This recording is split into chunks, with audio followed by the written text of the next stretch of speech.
01 Business Forum, l'hebdo, le magazine de la transformation numérique. Frédéric Simotel sur BFM Business. Bonjour, bienvenue dans cette émission 01 Business Forum l'hebdo. Nous enregistrons cette émission dans le cadre des Assises de la sécurité. Voilà, toute la crème de la sécurité se réunit cette semaine à Monaco pendant 3 jours sur les conférences, des tables rondes. On parle beaucoup évidemment des plus récentes attaques. Et puis on apprend aussi, il y a beaucoup de choses. On va justement en parler avec nos invités tout de suite, voir comment tout est en train de changer dans les mentalités. Mais est-ce que dans la gestion de prise de risque, ça change aussi? On va le découvrir dans un instant avec notre premier invité qui sera Guillaume Poupard, le directeur général de l'ANSSI. On verra avec lui, on va parler. Tiens, le mois d'octobre, c'est le mois européen de la cybersécurité. On va voir qu'est-ce qui est fait pour sensibiliser davantage et les entreprises et le grand public. On va parler des méthodes, d'une nouvelle méthode de management de gestion de risque. Ensuite, on aura un débat verra avec nos invités. On va parler de l'intelligence artificielle au cœur de cette cybersécurité. Vous allez découvrir tout ça avec nous. Et puis, on terminera par... d'ailleurs, c'est une émanation de l'ANSSI. Ce sont deux jeunes, un ingénieur qui s'est allié à un juriste pour une start-up qui s'appelle Citalid. Vous allez voir, pour faire un tableau de bord de l'analyse des cyberrisques. Vous allez découvrir tout ça avec nous. Allez, restez avec nous pendant 1 heure sur BFM Business depuis les Assises de la sécurité à Monaco. Allez, tout de suite, notre premier invité, Guillaume Poupard, directeur général de l'ANSSI. Bonjour. Bonjour. Guillaume, merci d'être avec nous donc depuis le salon des Assises de la sécurité à Monaco. Alors Guillaume, on est allé un peu plus d'1 an après WannaCry, vraiment où la cybersécurité s'est montrée au grand public. Tous les médias en ont parlé. On en est où aujourd'hui? On a l'impression que ça y est, une prise de conscience, mais dès qu'on rentre un peu dans le détail, la gestion des risques, c'est pas encore au même niveau que les autres risques de l'entreprise, non? La prise de conscience, elle est là grâce à la profession, elle est là grâce à nous, elle est là grâce aux attaquants qui font énormément pour porter ça, évidemment, et grâce aux médias qui s'en font l'écho. Je pense qu'aujourd'hui, l'époque où il y avait encore un doute sur la menace, est-ce que je suis vraiment une cible, est-ce que j'ai vraiment des données sensibles ou des process sensibles chez moi, oui. Cette étape, elle est à peu près révolue. Et tout le monde a compris, mais en voyant simplement les vraies victimes qui ont été touchées par WannaCry et puis par d'autres attaques après, que ça pouvait tomber sur n'importe qui, ça pouvait être intentionnel ou simplement une sorte de dégât collatéral de conflits qui nous dépassent complètement parfois. Et donc aujourd'hui, on a affaire à des entreprises, à des entités, des administrations qui sont plutôt à se demander mais comment je fais? Parce que tout ça, c'est très compliqué, ça jargonne, c'est de la technique. Oui, comment est-ce qu'on fait remonter ça? On a été longtemps dans ce discours un peu trop technique. C'est un discours technique, c'est un métier d'expert au départ. On fait partie de ces experts, on ne le renie pas.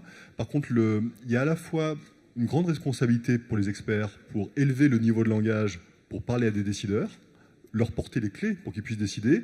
Et de l'autre côté, ces décideurs qui font cet effort de s'intéresser à ces sujets parce qu'ils ont compris que c'était totalement sensible, totalement crucial pour la survie même de l'entreprise parfois.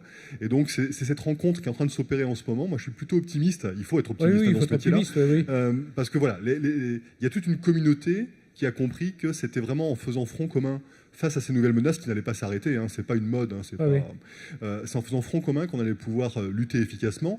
Et le point positif, on le voit ici aux Assises, mais on le voit ailleurs, c'est qu'on sait comment lutter contre ces menaces. C'est pas une fatalité. C'est pas quelque chose qui va nous tomber dessus et qui va forcément faire des victimes un petit peu au hasard. Non, ceux qui se protègent aujourd'hui se protègent efficacement. Alors, on est un mois un peu particulier depuis... ça fait combien de temps d'ailleurs que ce mois d'octobre est considéré comme le mois européen de la cybersécurité? Ça doit faire 6 ou 7 ans. C'est une initiative européenne. Il y a 3 choses. Mois européen de la cybersécurité. Donc, c'est tout un mois. Certains disent un mois c'est long. Non, c'est un mois qui permet de fédérer plein d'initiatives en Europe, dans les différents États membres. Et en France, c'est l'ANSSI qui est chef de file pour organiser tout ça. Donc c'est pour sensibiliser davantage c'est pour sensibiliser, le grand public. C'est pour donner une cohérence à plein d'actions, évidemment au niveau de Paris, mais également dans les territoires. C'est peut-être même plus important. Pour donner juste un exemple, on travaille beaucoup avec les chambres de commerce et d'industrie qui font un travail formidable et qui vont porter ce message de sensibilisation au plus près des entreprises, au plus près de leurs collaborateurs. Et ça, c'est absolument indispensable. Et donc, ce mois européen, il permet de fédérer tout ça, de donner une image graphique. Concrètement, c'est quel type d'opérations sont mises en place? C'est des conférences, c'est beaucoup de communication sur les réseaux sociaux, c'est l'occasion de créer des événements, de permettre de faire de la com interne aussi. Vraiment faire un zoom sur la cyber pendant un mois. C'est une bonne occasion, ça permet tout le monde se dit il faudrait qu'on le fasse un jour, et là ça permet de déclencher les choses. On apporte de la matière, on apporte des supports, des choses comme ça, que chacun reprend à son compte, remet à ses couleurs d'une certaine manière et intègre dans sa communication interne. Et ça, c'est valable aussi bien dans le public que dans le privé. Alors, Guillaume Poupard, directeur général de l'ANSSI, là, ces jours-ci, donc aux Assises de la sécurité où nous enregistrons cette émission, vous avez présenté une nouvelle méthode de management des risques numériques. Alors, c'est intitulé IBIOS Risk Manager. Alors, ça consiste en quoi là? En quoi l'ANSSI vient donner cette méthode sur la gestion de ces risques? Alors, c'est pas que l'ANSSI, c'est oui. l'ANSSI avec tous ses partenaires, et notamment le Club EBIOS, et beaucoup d'industriels qui sont derrière nous, qui travaillent avec nous. On est à un moment crucial où on pense qu'il y a une maturité pour que ce risque numérique, ce risque cyber qui aujourd'hui est très souvent traité, alors soit il n'est pas traité, c'est pas bien, soit il est traité de manière totalement ad hoc, et c'est pas bien non plus. Parce que fondamentalement, les entités, les entreprises, les administrations, elles ont l'habitude de gérer du risque juridique, du risque sur la sécurité des personnes, du risque économique, et tout ce management du risque aujourd'hui, il se fait indépendamment de la sécurité numérique qui est encore traitée à part. Donc nous, ce que l'on veut, c'est vraiment transformer ça pour que le risque numérique soit un risque comme un autre, probablement à un niveau de criticité assez élevé, mais un risque comme un autre, qu'il entre dans les process classiques de risk management, ce qui va permettre de parler aux dirigeants, parce qu'ils vont se retrouver en terrain beaucoup plus connu. Tout ce qui est les conseils, les audits et tout ça, les surveillances des risques, vont pouvoir enfin parler de risque numérique, alors qu'aujourd'hui, ils ne savent pas trop comment aborder ce sujet-là. Et en termes de méthode, on a fait beaucoup de rétex. Il y a des méthodes de risque qui existent depuis longtemps, c'est notamment EBIOS, qui est une méthode française qui a bientôt 20 ans, même plus de 20 ans.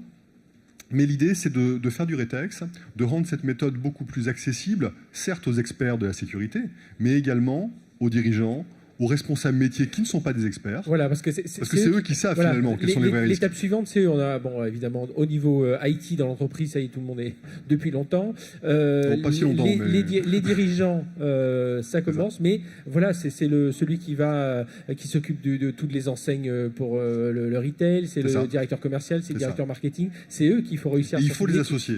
On ne fera pas de sécurité sans eux. C'est eux qui connaissent leur système, c'est eux qui sont responsables de leur système ou qu'il faut rendre responsables. Et cette méthode, elle se veut accessible. Elle a renoncé à des choses comme l'exhaustivité, par exemple. On sait que faire une liste exhaustive des risques, ça n'a pas de sens. Et pourtant, on peut faire des tas de choses. Et donc, un travail avec de la conformité, un socle de base, des règles d'hygiène. Mais on ne fait pas de sécurité sans hygiène minimale. Et puis après, l'identification de scénarios d'attaque. Pas de scénarios techniques ou cyber, mais bien des scénarios qui sont là pour parler des métiers. Et là, les directeurs métiers, les responsables métiers ont tout leur rôle à jouer. Donc je suis extrêmement confiant sur cette méthode. Donc on leur insuffle un peu la façon, on leur dit, tiens, vous allez sortir une nouvelle application mobile pour que vos clients puissent noter, je sais pas, pour une relation client. En ayant accès à cette méthode, ils vont se dire, tiens, est-ce que je protège bien mes données? Est-ce que, surtout données clients, on pense au RGPD, enfin là, il y a tout un ensemble ils ont d'autres contraintes aujourd'hui, mais voilà ça. L'analyse de risque, c'est identifier qu'est-ce qu'on veut protéger, contre quoi, avec quel niveau d'exigence, et ensuite quelles sont les mesures à mettre en œuvre, qu'elles soient techniques, organisationnelles, pour pallier ces risques. Et quand bien même on assumerait certains risques, comment est-ce qu'on fait pour réagir le jour où malheureusement ils se produisent quand même? Donc ça, c'est pas nouveau. Ça fait très longtemps qu'on fait ça. On fait ça dans deux domaines, dans tous les domaines de la sécurité, on fait ça aujourd'hui. L'idée, c'est vraiment d'outiller, de rendre cette méthode beaucoup plus fluide, plus accessible, plus pragmatique parfois. Raison pour laquelle on travaille avec des experts de différents niveaux et également des éditeurs logiciels qui vont permettre d'apporter ces outils pour éviter de travailler à la main. Tout ça va être de plus en plus efficace. Alors, un mot sur l'ANSSI aussi. Alors, enfin, on en parle plus tout à l'heure. Vous êtes autour de cette méthode de risk manager. Vous travaillez avec vos partenaires. Mais l'ANSSI aussi a tout un tas d'autres activités. La délivrance des visas, on en est où aujourd'hui, des visas sécurité? Puis on parlera ensuite des certifications. Les visas de sécurité, c'est vraiment une manière de montrer que la confiance, d'abord, ça ne s'appuie pas sur une marque, ça ne s'appuie pas sur des éléments irrationnels, c'est bien quelque chose qui se construit, la confiance. Et ça se construit beaucoup via l'évaluation des produits, l'évaluation des prestations. On pousse ce message beaucoup en France, beaucoup au niveau européen, et ça progresse bien, ça va vraiment dans le bon sens. Et les visas de sécurité, c'est un chapeau global qui permet de dire, en France, il y a des produits, des services qui ont été comme ça regardés, évalués, qui sont recommandés pour les usages. Et surtout, ça permet de répondre à certains qui disent oui, mais il n'y a pas de solution, ou les règles là que vous imposez ou que vous recommandez, elles ne sont pas applicables. Ça, c'est totalement faux aujourd'hui.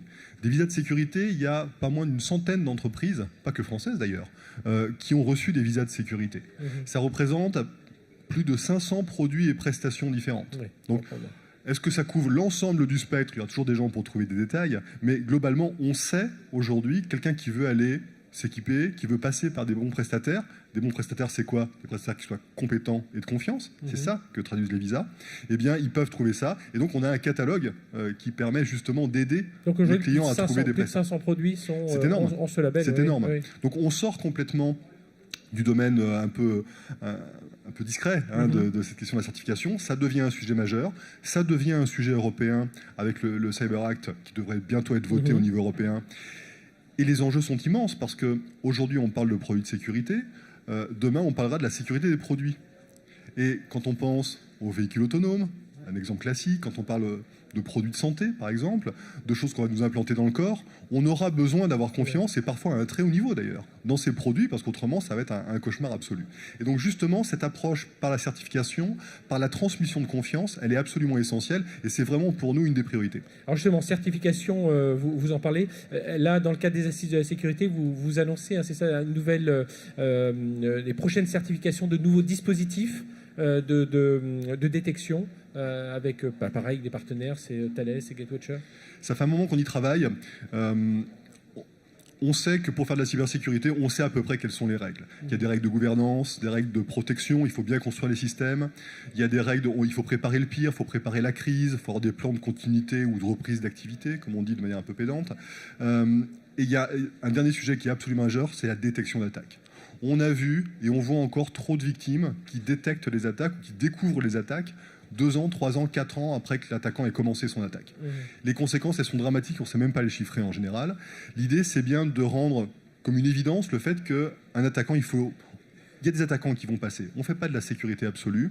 Par contre, détecter un attaquant dans la journée, oui, je ne dis même pas la microseconde, mais dans la journée, c'est essentiel et ça limite énormément les conséquences. Et donc pour ça, il faut être capable de détecter. Détecter, ça veut dire 2 choses. Ça veut dire avoir des gens qui sont capables de faire cette détection, des prestataires. Donc on qualifie des prestataires de détection. J'espère qu'on pourra annoncer la première liste début d'année prochaine. Et il faut des outils pour faire la détection, ce qu'on appelle des dispositifs de détection ou des sondes de détection. Ces sondes, finalement, ce sont des équipements réseau qui voient passer les flux, qui ont des marqueurs sur ces attaques, qui sont capables de protéger ces marqueurs, qui sont des données très sensibles, et qui vont dans les flux dire là, il se passe quelque chose d'anormal, et permettre l'intervention d'un expert. Donc aujourd'hui, on a 2 projets qui arrivent totalement à maturité, un porté par Thales et l'autre par une boîte plus petite qui s'appelle Gatewatcher. C'est un très très gros travail, on travaille avec eux depuis longtemps, mais c'est un travail immense qu'ils ont construit. On arrive enfin à un moment de mise en œuvre de ces sondes de très haut niveau de confiance, et ça on en est ravis parce que c'est la brique qui aujourd'hui nous manque probablement le plus dans notre architecture. Voilà, merci Guillaume Poupard. On a beaucoup parlé de confiance. C'est le terme fort de ces assises de la sécurité à Monaco. Merci Guillaume Poupard, directeur général de l'ANSSI, d'être venu nous voir. Tiens, on reparlera d'un essaimage de l'ANSSI, puisque ce sont des anciens de l'ANSSI. C'est la start-up Citali, on les aura en toute fin d'émission. Ils vont venir nous parler d'un tableau des risques. Ils sont formidables, il faut les aider. Oui. On reçoit l'un des cofondateurs avec nous tout à l'heure. Mais nous, tout de suite, on va parler d'intelligence artificielle avec nos invités. Restez avec nous sur BFM Business.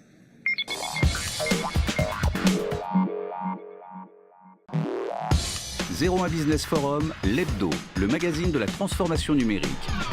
Frédéric Simotel sur BFM Business.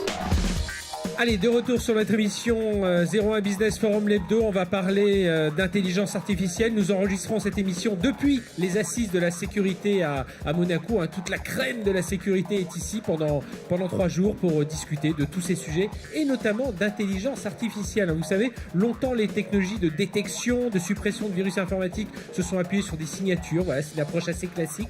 Mais est-ce qu'avec l'intelligence artificielle, il ne faut pas revoir un peu toutes ces méthodes? Il ne faut pas revoir les compétences, il ne faut pas revoir la puissance de calcul des machines pour associer vraiment efficacement cette intelligence artificielle avec cette cybersécurité. Alors on va en parler avec nos invités, je vous les présente tout de suite. Philippe Courteau qui est le PDG de Qualys, bonjour. Philippe, merci d'être avec nous. Merci. À vos côtés, Benoît Grunemwald, directeur des opérations IZ France. Bonjour. Bonjour. Benoît. Et Sylvain Cazard, vice-président Europe, réseau et sécurité chez VMware. Bonjour. Bonjour Sylvain. Frédéric. Merci d'être avec nous. Tiens messieurs, je vais, pour donner un peu une définition de l'intelligence artificielle, je veux dire l'intelligence artificielle et la cybersécurité, elle peut aider à 1. La détection des malwares inconnus. 2. La détection des menaces internes. 3. La détection des comportements imitant l'activité humaine. 4. L'authentification des utilisateurs. 5. La gestion des alertes de sécurité informatique. Est-ce que c'est ça le périmètre de l'intelligence artificielle, Philippe Courteau? C'est tout au moins l'objectif. Alors, on pourra donc discuter à l'heure actuelle de qu'est-ce que l'intelligence artificielle sait bien faire. Alors, qu'est-ce qu'elle sait bien faire pour vous? Je crois qu'on est au tout début, c'est-à-dire, et l'image que je prends pour expliquer, c'est de la comparer en fait à la voiture autonome. À l'heure actuelle, on a une très bonne technologie qui permet à la voiture de se diriger elle-même. Par contre, elle ne sait pas véritablement gérer des cas qui ne sont pas bien définis en fait à l'avance. Et donc, s'il n'y a pas un opérateur humain derrière, donc fondamentalement, vous risquez en fait d'aller à l'accident. Et ça s'est vu d'ailleurs dans beaucoup de cas. Et l'intelligence artificielle a la sécurité a les mêmes problèmes. C'est qu'il y a tellement donc de variables qu'à l'heure actuelle, elle ne peut véritablement être efficace que dans des détections dans un environnement qui est bien défini, ou alors de devenir une aide à la décision humaine, parce qu'elle est capable, bien évidemment, grâce aux machines, de gérer beaucoup plus d'informations, beaucoup plus vite. Mais d'amener donc l'aide à la décision. Ça veut dire, Benoît Grunemwald d'IZ France, on est encore un peu trop dans les... l'humain est encore trop important dans ce que vient de nous dire Philippe, là, autour de l'intelligence artificielle. Oui, effectivement, l'humain est primordial. On utilise l'intelligence artificielle dans nos solutions depuis 1997. Donc c'est vraiment depuis très longtemps. Et pour autant, aujourd'hui, on voit qu'il y a 300 000 nouvelles menaces chaque jour qui sont injectées dans notre cybermonde. Et pour traiter ces 300 000 menaces, l'être humain ne peut pas le faire. Donc on a besoin de l'aide de l'intelligence artificielle que l'on va un petit peu définir chez nous plutôt en machine learning. L'intelligence artificielle étant une surcatégorie, et on va utiliser le machine learning au sein de l'intelligence artificielle pour procéder à cela. Vous allez aller chercher tous les événements un peu que vous jugez anormaux, et vous allez essayer de filtrer. C'est l'intelligence artificielle qui va filtrer tout ça, et ensuite c'est des analystes qui vont répondre. Complètement. Et comme disait Philippe, vous avez un grand nombre de menaces qui vont se ressembler, et l'intelligence artificielle va nous permettre d'aller isoler les signaux faibles sur lesquels l'humain va devoir se pencher, parce que dans les 300 000 nouvelles menaces par jour, eh bien beaucoup se ressemblent. Pourtant, celles qui vont attaquer nos grandes entreprises seront différentes, et il va falloir aller les chercher. Oui, et je supporte absolument ce qu'il dit. Donc, nous utilisons également de la machine artificielle, mais plutôt dans le cadre du machine learning, donc qui permet effectivement d'avoir identifié des problèmes précis. Et donc, la machine peut essayer de regarder est-ce qu'il y a des choses semblables.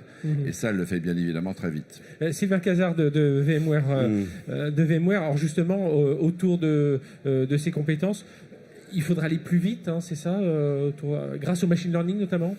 Ouais, disons que qu'est-ce qu'on essaie maintenant de protéger, on essaie de protéger surtout les applications, parce que c'est là qu'est la surface d'attaque, c'est là qu'on va trouver les données. Et les applications, elles sont plus, si vous voulez, dans un data center protégé en mode château fort. Avec VMware, vous êtes venu un peu bousculer tout ça. C'est aussi le système d'information de l'industrie digitale qui est devenu aussi complètement diffus. Aujourd'hui, c'est des centaines de clouds, c'est de la mobilité, c'est les objets connectés. Donc, quelque part, il n'y a plus de périmètre sur le système d'information. Donc, les principes de sécurité qui ont fait foi pendant des décennies, ils sont en limite aujourd'hui. On le voit bien, parce que plus on dépense d'argent sur des outils de protection, plus quelque part il y a des attaques et plus ça coûte cher. Donc on pense qu'il faut passer dans une approche où d'abord le système d'information, ce nouveau système d'information, il doit être virtualisé, logicialisé, d'accord, pour mettre de la sécurité à l'intérieur, de façon intrinsèque dans l'infrastructure. C'est ce que l'on fait avec les concepts de virtualisation. Et derrière, une fois qu'on a fait ce prérequis, on va pouvoir mettre en œuvre des mécanismes de machine learning.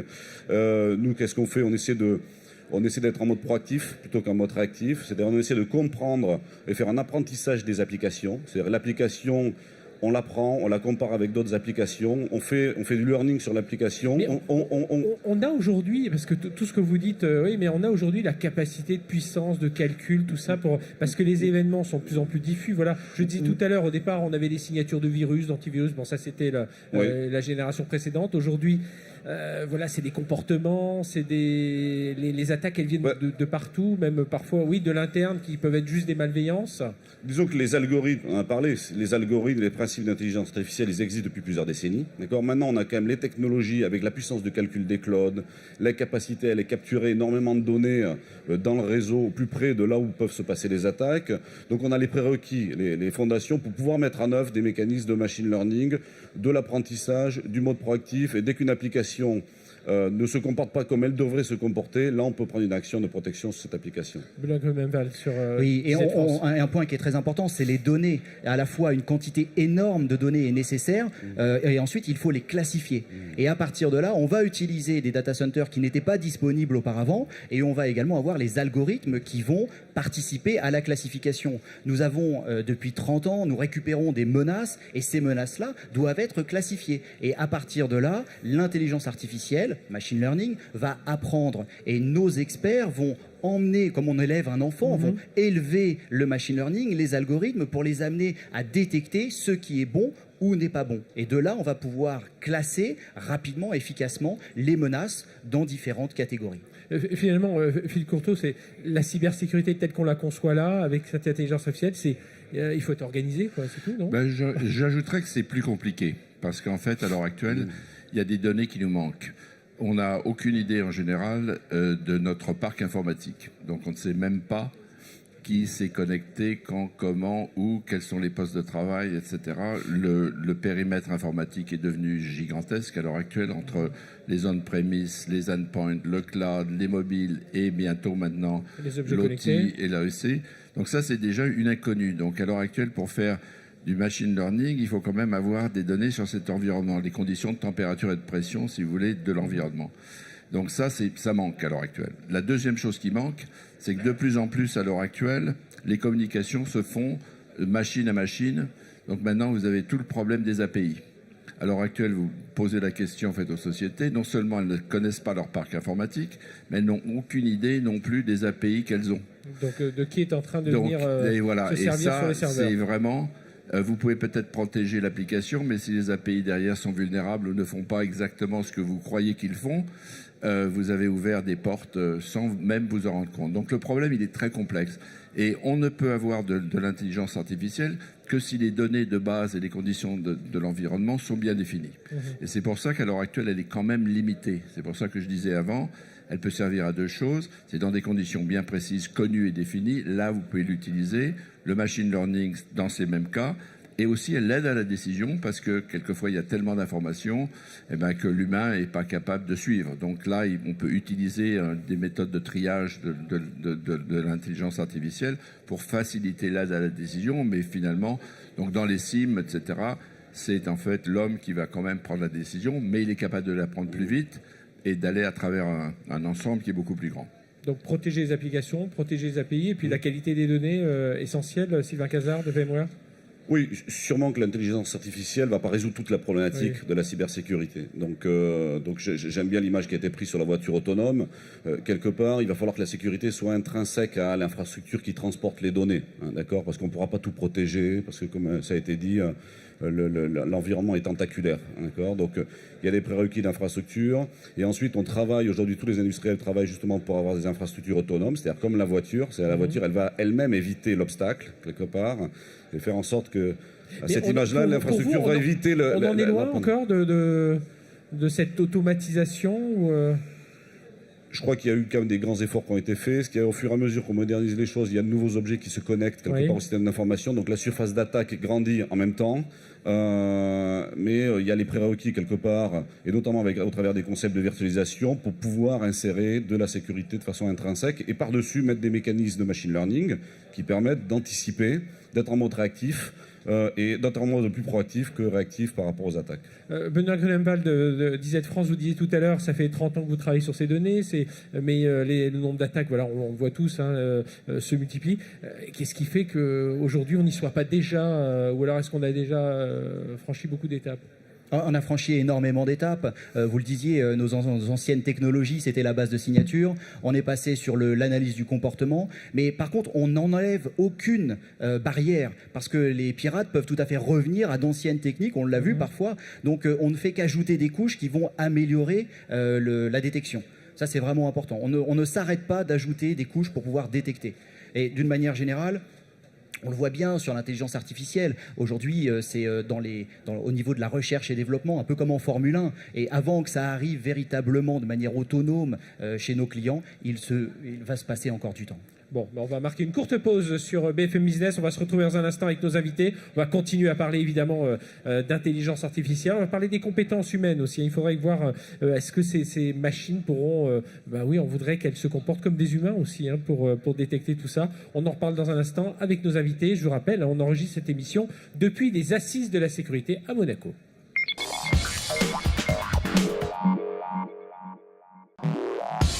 « 01 Business Forum, l'hebdo, le magazine de la transformation numérique. Frédéric Simotel sur BFM Business. Voilà, de retour pour la deuxième partie de cette émission 01 Business Forum l'hebdo que nous enregistrons depuis les Assises de la sécurité à Monaco pendant 3 jours. Voilà, tous les grands spécialistes sont là, qu'ils soient des fournisseurs, mais aussi qu'ils soient des grands utilisateurs, des PME, des ETI, ils sont tous là présents pour faire un peu le point sur cette cybersécurité dont on parle de plus en plus aujourd'hui, évidemment, dont on expose davantage dans la lumière. Avec nous pour en parler, on est sur un débat autour de l'intelligence artificielle. On a parlé de machine learning, on va y revenir, on a parlé de la qualité des données, on a parlé de la puissance des machines, on a besoin de tout ça. Tiens, on parlera d'ordinateur quantique aussi. Est-ce que c'est lui qui va résoudre tout ça? On verra ça avec nos invités. Je vous rappelle qui ils sont. Philippe Courteau, qui est PDG de Qualys, Benoît Grunenwald, directeur des opérations d'IZ France, et Sylvain Cazard, vice-président Europe, réseau sécurité chez VMware.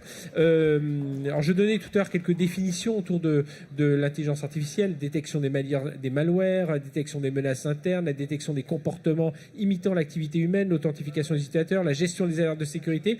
Tiens, j'avais une question. Alors, je ne sais pas si on partira, on le disait hors caméra il y a un instant, le débat peut-il être philosophique, mais est-ce que le but, Philippe, c'est de chercher à ce que l'intelligence artificielle dans la cybersécurité se comporte comme les humains? Je crois d'une main, ça c'est un sujet qui est assez fascinant, qui me rappelle lorsque j'étais jeune et beau comme vous, d'où j'ai en fait lu tous les bouquins d'Isaac Asimov, donc les lois de la robotique, etc. et tout ça. Et en fait, on trouve à l'heure actuelle déjà des robots qui commencent à prendre comme une personnalité en fait humaine. Donc on arrive en fait à copier un peu la voix, les attitudes, l'émotion, etc. Mais ça reste quand même une machine. Alors moi je crois qu'on s'en va dans un monde où les machines vont faire ce qu'elles font nettement mieux que les hommes, et les hommes vont faire ce qu'ils font mieux que les machines.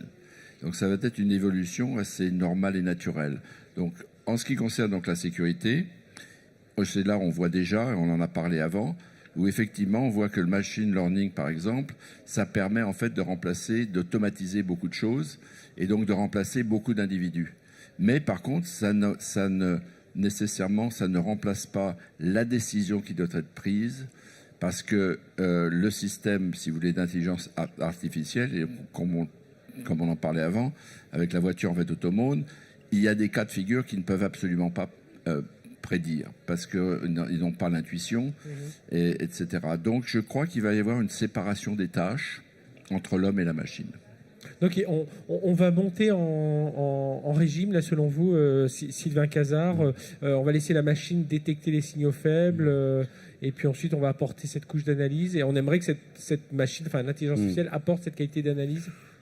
Je pense que la machine va prendre beaucoup d'ampleur sur ces sujets de sécurité, parce que ça devient tellement compliqué, il y a tellement de données, il y a tellement de points que je vois pas trop comment, quelque part, l'humain va pouvoir vraiment traiter la problématique. Donc je pense que la machine, l'automatisation, les infrastructures, et bien sûr aidé par le machine learning, par des mécanismes de machine learning, va prendre de plus en plus d'importance pour traiter ces sujets, hein, de par la volumétrie. Parce que vous êtes au cœur de tout ça aujourd'hui dans les data centers. Voilà, vous êtes le leader mondial dans toute cette virtualisation de machines. Donc vous êtes au cœur des applications, des serveurs. Donc vous voyez vraiment tous les flux transités. Voilà, et on rêve quelque part avec ça, on rêve que la sécurité soit complètement intrinsèque à l'infrastructure et quelque part, c'est un rêve que l'humain n'est plus à s'en soucier quelque part, parce que quel que soit le flux de données, où que soit la donnée et l'utilisation, c'est secure by design, comme on dit, à l'intérieur, et donc ce n'est plus une problématique pour l'humain quelque part, même s'il y a toujours des décisions à prendre, et on se concentre sur les usages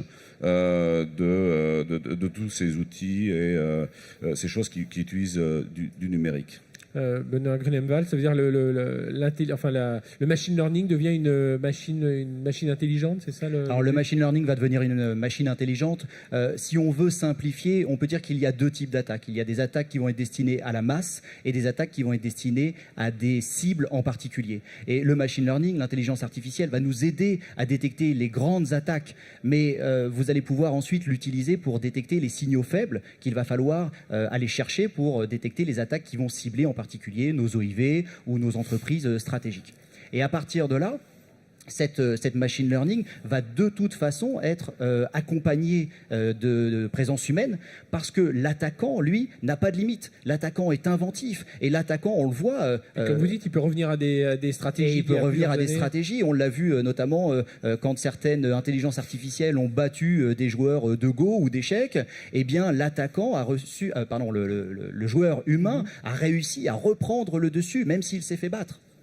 Et là, l'intelligence humaine chez nos adversaires, est tellement énorme. Alors, eux aussi utilisent l'intelligence artificielle, mais c'est leur intelligence et leur nécessité de nous attaquer qui fait toute la différence. Alors, aujourd'hui, je suis l'entreprise. Vous êtes tous les trois des fournisseurs à différents niveaux, hein, des couches d'infrastructures, logiciels, applicatifs dans l'entreprise. Où est-ce qu'il n'y a pas un point central? Comment on va faire pour que tout le monde collabore, côté serveur, côté infrastructure, côté périphérique, autour, voilà, pour que tout le monde ait le même message, que tout le monde remonte le même type d'information et que, au final, l'entreprise soit mieux sécurisée? On en discutait avec Philippe en antenne. Effectivement, on a des synergies. On intervient tous les trois dans des environnements parallèles et à la fois communs. Et effectivement, nos technologies sont complémentaires des technologies de nos confrères. Et on va pouvoir apporter, notamment sur la donnée ou sur le comportement. On est assez fort, nous, pour détecter le comportement malveillant et sur l'extraction et ensuite son extrapolation, donc notamment avec le machine learning. Sylvain Cazard. Je suis d'accord, c'est un enjeu d'écosystème, hein, c'est-à-dire c'est une réponse multiple, hein, avec beaucoup d'acteurs sur le sujet. Par rapport à votre question, c'est quoi le point central? Nous, on a tendance à croire que justement le point central, c'est la machine virtuelle, c'est là où l'application tourne, qu'elle tourne dans les data centers du client, qu'elle tourne dans des clouds, qu'elle tourne sur un téléphone portable, quelque part. C'est là qu'on va pouvoir poser la sécurité et être le plus efficace.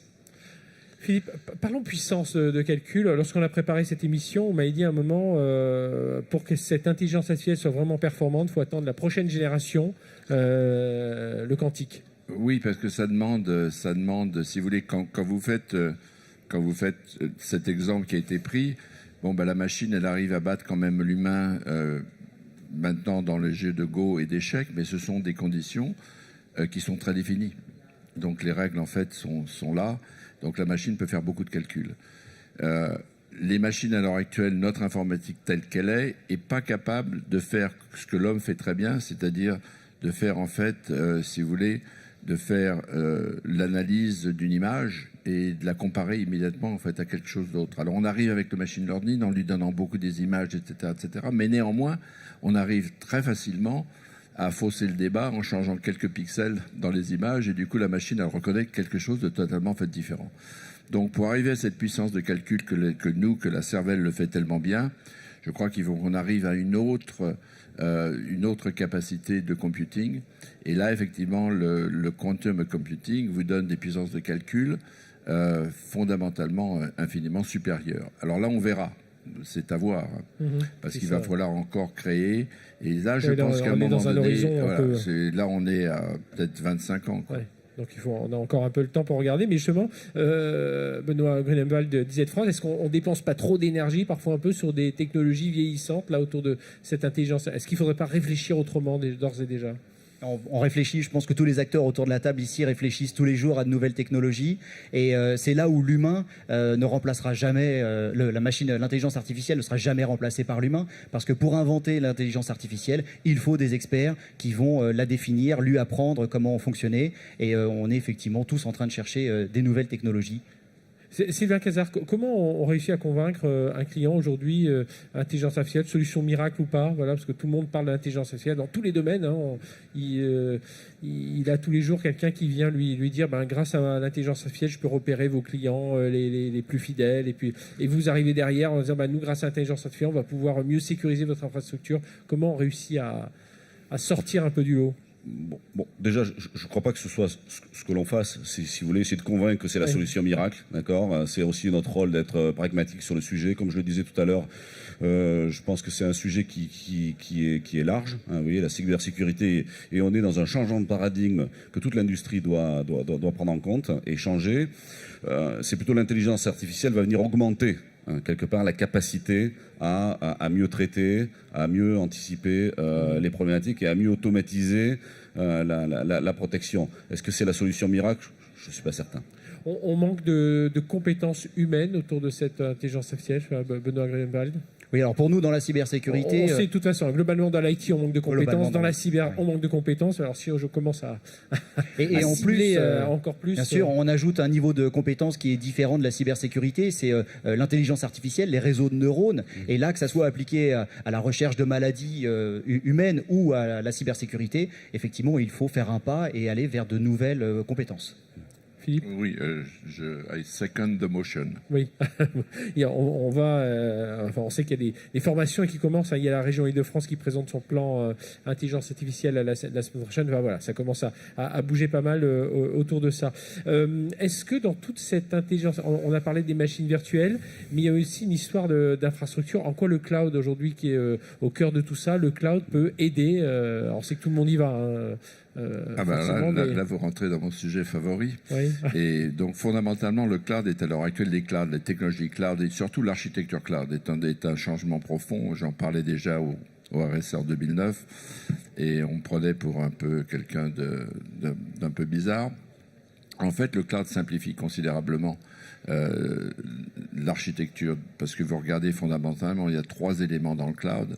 L'un, c'est les data centers qui sont très fractales, qui sont beaucoup plus faciles à sécuriser et également en fait à faire la remediation.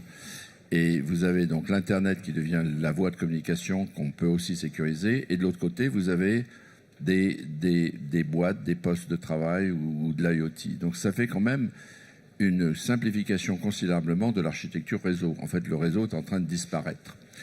D'autre part, les technologies aussi sont en train de changer beaucoup. Maintenant, vous avez le container security qui arrive à toute vitesse et qui est en train d'éliminer cette couche, si vous voulez, de virtualisation qui était très importante avant parce que ça permettait en fait... Donc là, il y a encore une autre donnée. Alors, par contre, l'avantage du cloud tel que nous, on le voit, et on travaille en fait nous-mêmes avec Microsoft, avec Google, avec tous les acteurs, on les aide à sécuriser leur propre plateforme. On est en train aussi de les aider à bâtir la sécurité à l'intérieur. Et ça va être un changement fondamental parce que, encore une fois, l'environnement, on parle de complexité, etc. Mais en fait, l'environnement se simplifie.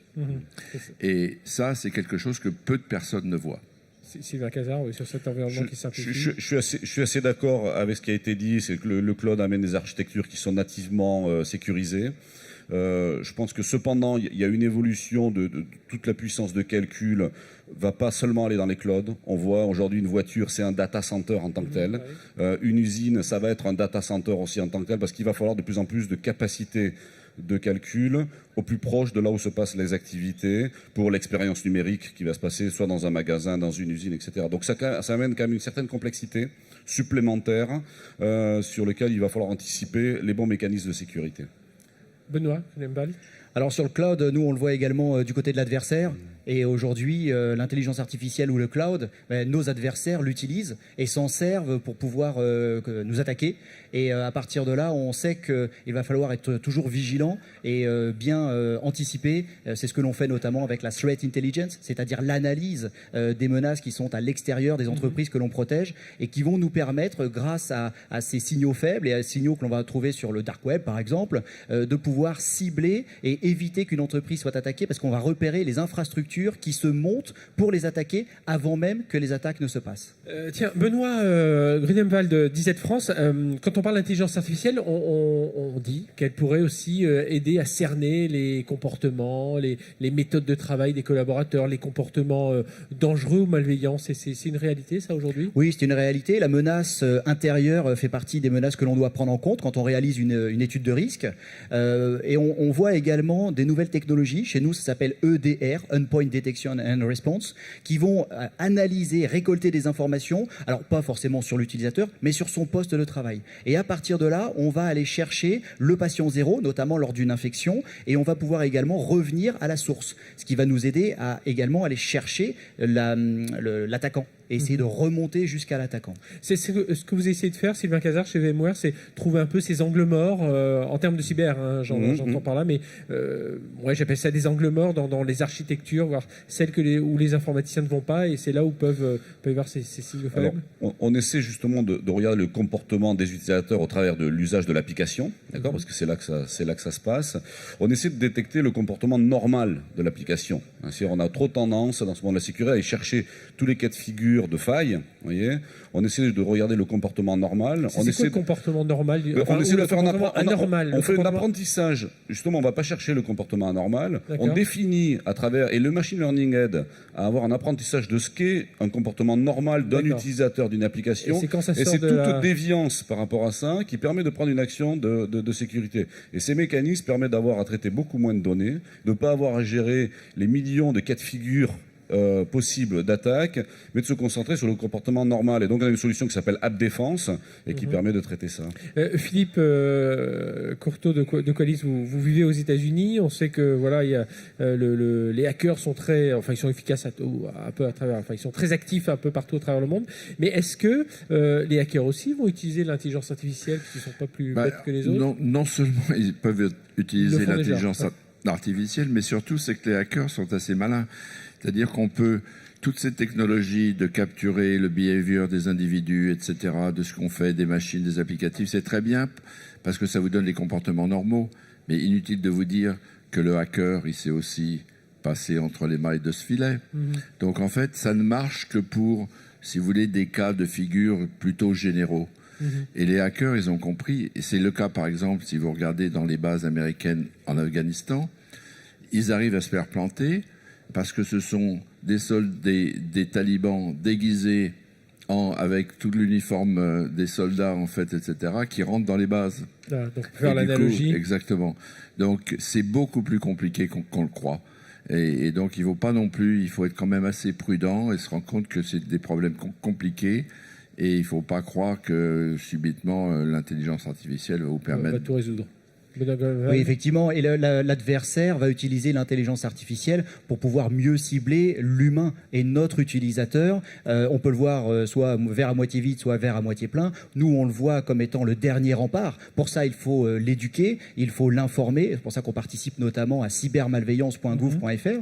Et cet utilisateur va être de plus en plus attaqué et la cible des pirates. Et l'intelligence artificielle va permettre aux pirates de déterminer quelles sont les techniques et les tactiques qui vont lui permettre de cibler au mieux le maillon le plus faible finalement, si c'est pas les applications qui seront bien protégées par VMware, certaines infrastructures par nous, eh bien à un moment notre pirate se dirigera vers le maillon le plus faible. Eh bien voilà, on a fait le tour avec vous, messieurs. Merci tous les trois, hein. Sylvain Cazard de VMware, Benoît Grunewald de IZ France et Philippe Courteau de Qualys. Merci d'avoir été avec nous. On a couvert la partie humaine, la partie infrastructure, la partie application. Voilà, on voit cette intelligence artificielle, elle vient chercher, chercher tous ces comportements, toutes ces analyses, ces comportements normaux. Tiens, ça, c'est ce qu'on pourra retenir aussi de cette table ronde grâce à vous, Sylvain Cazard, pour aider toujours davantage les entreprises à se protéger. Allez, restez avec nous dans un instant. Citalide, c'est une start-up que vous ne connaissez peut-être pas et pourtant,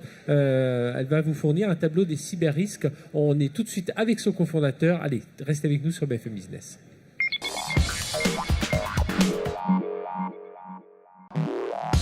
« 01 Business Forum, l'hebdo, le magazine de la transformation numérique. Frédéric Simotel sur BFM Business. Allez, on attaque la dernière partie de cette émission 01 Business Forum l'hebdo sur BFM Business, enregistré depuis le salon Les Assises de la sécurité à Monaco pendant 3 jours. Tous les experts de la sécurité, qu'ils soient fournisseurs, qu'ils soient constructeurs, qu'ils soient prestataires de services, mais qu'ils soient aussi clients, ils sont là à Monaco pour parler cybersécurité. Et justement, il y a aussi des startups et on voulait en mettre un peu plus une en lumière aujourd'hui, bien que je ne sais pas si elle a forcément besoin de nous. Ils viennent de gagner le prix d'innovation des Assises avec un jury d'experts et le prix d'innovation du public. Cette startup s'appelle Citalide et nous recevons son président et cofondateur Maxime Carton. Bonjour. Bonjour. Donc merci d'être avec nous. Alors vous êtes deux. Alors vous êtes plutôt l'ingénieur. Vous avez travaillé avec Alexandre Dieu-Langard, qui est un juriste spécialisé donc dans les nouvelles technologies et en géopolitique. Vous étiez à l'ANSSI. On recevait tout à l'heure le directeur général. Donc vous avez quitté l'ANSSI pour monter cette start-up. L'objectif, c'est de monter un tableau de bord. C'est ça, un tableau de bord des cyber-risques pour les entreprises. En fait, concrètement, on était en effet spécialiste des cybermenaces à l'ANSSI, l'agence nationale dont vous avez reçu le directeur tout à l'heure. Et on s'est rendu compte, en échangeant avec les grands groupes dans ce cadre-là, qu'il y avait vraiment un besoin spécifique auquel personne ne répondait aujourd'hui, qui était de donner un discours pragmatique aux responsables de sécurité pour qu'ils puissent aller devant leur comité exécutif et parler chiffré, c'est-à-dire savoir quelle était la perte financière à laquelle ils étaient exposés et comment la minimiser. Parce que vous, c'est ça. Vous ne regardez pas les éléments technique, vous regardez vraiment le comportement des attaquants et c'est à partir de là que vous établissez votre tableau de cyber-risque. Alors en fait, ça reste des éléments techniques. Oui. Concrètement, on part du terrain, c'est-à-dire que c'est aussi une partie de notre innovation. On fait de l'analyse de risque financière et géopolitique, mais en partant de notre connaissance des cybermenaces et des techniques d'attaque, j'ai entendu parler tout à l'heure de ça, des techniques d'attaque qu'utilisent les attaquants ou les modes opératoires qu'on suit. Alors comment, parce que la question pour alimenter cette plateforme, la question c'est ça, vous avez des informations qui viennent de partout, qui sont multilangues, c'est très confus, il y a des informations très structurées, d'autres moins structurées. Alors comment vous faites pour agréger toute cette information, la mettre sur votre plateforme, puis après faire tourner les algorithmes, vos analyses, expliquez-nous tout ça. Alors, on a 3 sources principales d'informations.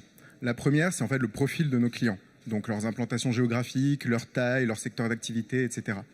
La deuxième source d'information, c'est notre base de connaissances des cybermenaces. Ça, en effet, comme vous le dites, ça évolue très vite. Il y a énormément de nouvelles menaces et de nouvelles techniques d'attaque régulièrement. Donc pour ça, on a développé des algorithmes de machine learning qui sont capables de nous aider en fait à faire de l'analyse linguistique sur des rapports de sécurité, des nouvelles menaces, etc. La troisième source d'information, c'est la géopolitique. Donc pour savoir un contexte un peu économique, géopolitique des implantations géographiques de nos clients, on traite une base de données qui, elle, a déjà des algorithmes de machine learning qui traitent des milliers d'articles de journaux dans plus de 130 langues et qui en extrait des données structurées intéressantes. Et nous, on traite ces données-là pour avoir un peu une vision du cyberespace en temps réel. Et c'est un traitement automatisé ou alors il y a encore beaucoup, vous êtes 4 aujourd'hui je crois au sein de Citalide, il y a encore beaucoup d'humains ou alors c'est vraiment l'algorithme qui réussit à sortir des rapports assez automatisés? Alors notre objectif c'est d'automatiser au maximum. Évidemment, et je l'ai entendu également tout à l'heure, il y aura toujours besoin d'une part d'analyse humaine par-dessus. Donc sur la partie géopolitique, on a grandement automatisé, disons 90% est automatisé. Et ensuite, donc là, c'est de la linguistique, voilà, vous récupérez des mots-clés. Exactement, oui. Et ensuite, on a pour objectif, alors on a déjà des experts en interne, dont Alexandre Dieu-Langard, mon cofondateur, mais on a pour objectif également de recruter une équipe d'experts géopolitiques qui aura pour objectif de vérifier en fait les sorties de nos algorithmes et de les affiner avec de l'analyse manuelle. Et alors, donc vous fonctionnez aujourd'hui, votre business model, c'est des entreprises qui s'abonnent à votre plateforme et selon, j'imagine, le type de rapport, c'est plus ou moins cher, mais c'est quoi les grandes questions de l'entreprise? C'est tiens, je vais aller m'implanter dans tel pays, quels sont les cyber-risques? Je connais les risques, j'ai un assureur risque qui va me raconter tout ça, mais les risques numériques, les risques cyber, je les connais un peu moins. C'est là où vous allez apporter votre expérience. Concrètement, on fait 3 choses, on rend 3 services aux entreprises. Le premier service, c'est on identifie les cybermenaces susceptibles de les cibler. Donc ça, c'est ce que je vous disais tout à l'heure avec la base de connaissances des cybermenaces et le profil de nos clients. Le deuxième pilier, comme on l'appelle, c'est une modélisation des pertes financières associées à ces cybermenaces. Ah, vous êtes capable de dire le coût du risque? Alors, pas le coût exact, mais en revanche, la probabilité de coût, oui. D'accord. C'est-à-dire qu'on est capable d'associer à chaque scénario d'attaque et à chaque coût potentiel associé une probabilité. Et donc ça permet en fait d'être directement opérationnel, puisqu'un responsable de sécurité, quand il va devant son comité exécutif, au lieu de parler uniquement de technique, il va également avoir des arguments géopolitiques et financiers. Et le troisième pilier, c'est une fois qu'on a ces coûts et ces scénarios d'attaque, qu'est-ce qu'on en fait? Eh ben, on les aide en fait à simuler, par exemple, l'investissement dans tel ou tel axe ou mesure de sécurité et de voir en temps réel leurs risques et leurs pertes financières évoluer, ce qui leur permet de faire une stratégie à 2, 3, 4 ans d'investissement en fonction de leur budget et de leurs risques. Ça veut dire que vous pourriez aussi travailler avec des... Je parlais d'assureurs risques tout à l'heure. Bon, en France, le RMS qui est l'un des leaders, mais voilà, est-ce que vous pourriez travailler avec des sociétés d'assurance, des assureurs risques? C'est ça aussi votre objectif? Il y a le client en direct, mais il peut aussi y avoir ces intermédiaires. Complètement. Aujourd'hui, on rend service aux entreprises parce que c'est les interlocuteurs qu'on connaît et on sait qu'il y a un vrai besoin de leur côté pour parler à leur comité exécutif. Mais demain, dans notre plan de développement, on a en effet prévu, et on a déjà des contacts avec certains acteurs de l'assurance, des partenariats sous 3 points de vue. Le premier, c'est tout simplement faire leur analyse de risque en tant qu'entreprise assurance. Elles ont mieux servi que... elles ont aussi des risques. Le deuxième, c'est de les aider à faire une analyse de risque pour leurs clients, pour savoir comment pricer, comment déterminer le prix de leurs produits. Et le troisième, auquel on ne pense pas assez souvent, mais qui est intéressant, c'est comme je vous l'ai dit, on est capable de simuler l'investissement dans telle ou telle mesure de sécurité pour nos clients. On est également capable de modéliser et de simuler des produits d'assurance. C'est-à-dire que le risque financier va être réduit par un produit d'assurance, c'est le but.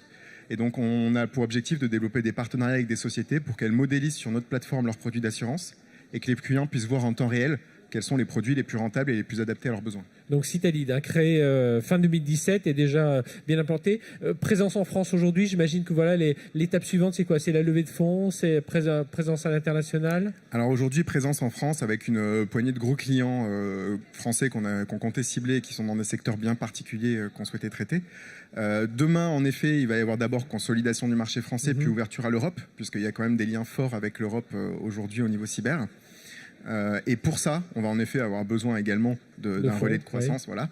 Et donc, on va, je pense, pas tarder à aller chercher des fonds en 2019. Bon, ce sera l'occasion de vous recevoir à nouveau sur BFM Business. Merci d'avoir été avec nous. Maxime Cartan, président et cofondateur de Citalid. Et puis bravo, prix de l'innovation des assises de la sécurité où nous enregistrions cette émission. Donc là, c'est un jury d'experts qui a primé, qui a distingué cette solution, cette plateforme. Et puis le prix du public, des clients qui ont vu aussi en cette plateforme un outil assez important pour leur business. Et je rappelle, votre cofondateur, c'est Alexandre Dieu-Langard. Merci en tout cas à vous, Maxime, d'avoir été avec nous. Merci de nous avoir suivis sur BFM Business. Donc une émission un peu particulière cette semaine depuis les assises de la sécurité à Monaco. On se retrouve la semaine prochaine. On continuera à parler de transformation numérique et d'innovation. Ce sera bien entendu depuis, peut-être nos nouveaux plateaux. Vous allez les découvrir très bientôt sur BFM Business. Allez, restez avec nous sur BFM Business. Excellente semaine.